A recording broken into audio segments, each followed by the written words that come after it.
ਦੂਜੇ ਪਾਸੇ ਮੋਦੀ ਦਾ ਦੌਰਾ ਇੰਡੋਨੇਸ਼ੀਆ ਤੇ ਨਿਊਜ਼ੀਲੈਂਡ ਤੇ ਆਸਟ੍ਰੇਲੀਆ ਵਿੱਚ ਤਾਰੀਖੀ ਸਿਫਾਰਤੀ ਰਸਵਾਈ ਦਾ ਸਾਹਮਣਾ। ਮੋਦੀ ਦੇ ਦੌਰੇ ਉੱਤੇ ਭਾਰਤੀ ਮੀਡੀਆ ਵਿੱਚ ਸੁਰਖੀਆਂ, ਲੇਕਿਨ ਮੇਜ਼ਬਾਨ ਮੁਲਕਾਂ ਵਿੱਚ ਮੁਕੰਮਲ ਖਾਮੋਸ਼ੀ। ਭਾਰਤੀ ਮੀਡੀਆ ਦੇ ਮੁਤਾਬਿਕ ਇੰਡੋਨੇਸ਼ੀਆ, ਆਸਟ੍ਰੇਲੀਆ ਤੇ ਨਿਊਜ਼ੀਲੈਂਡ ਦੇ ਦੌਰਿਆਂ ਵਿੱਚ ਮੋਦੀ ਨੂੰ ਸ਼ਦੀਦ ਸਿਫਾਰਤੀ ਸੁੱਕੀ। ਇਲਾਕਾਈ ਮੀਡੀਆ ਨੇ ਖਾਸ ਤੱਕ ਨਾ ਪਾਈ। ਇੰਡੋਨੇਸ਼ੀਅਨ ਮੀਡੀਆ ਵਿੱਚ ਮੋਦੀ ਦੀ ਡਿਗਡਿਗੀ ਵਜਾਉਂਦੇ ਹੋਏ ਵੀਡੀਓ ਵਾਇਰਲ ਹੋਈ। दी प्रिंट के मुताबिक जकार्ता ग्लोब ते कंपास ने मोदी की सिफारतकारी के बजाय सिर्फ लिबास, गड्डियां ते मंदिर की तस्वीर नूं विखाया।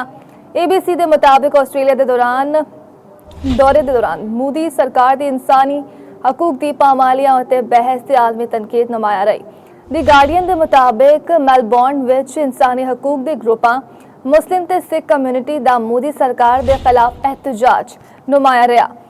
अलायंस अगेंस्ट इस्लामोफोबिया दा मारोल स्टेडियम के बाहर मोदी की फास्ट ते अकलीत दुश्मन पॉलिसियां के खिलाफ भरपूर एहतजाज। मोदी हुकूमत अकलीतां, मुसलमाना, सहाफियां ते सियासी मुखालिफिन उत्ते जमीन तंग करके जमहूरियत की कातिल बन चुकी है। राइटर्स के मुताबिक मोदी मुखालिफ मुजाहिरियां विच खालिस्तान दे हामी भी मोदी हुकूमत के जुराइम बेनकाब करन मैदान विच आ गए ने। एमनेस्टी इंटरनेशनल दा आस्ट्रेलिया हुकूमत तो मोदी के सामने भारत विच रियासती मुजालिम ते इंसानी हकूक की पामालियां दा मामला चुकन दा मुतालबा। मोदी दे दौरा आस्ट्रेलिया विच भारतीय सनतकार नवीन जिंदाल उत्ते करप्शन इल्जामात आस्ट्रेलिया अखबारां विच छाए रहे।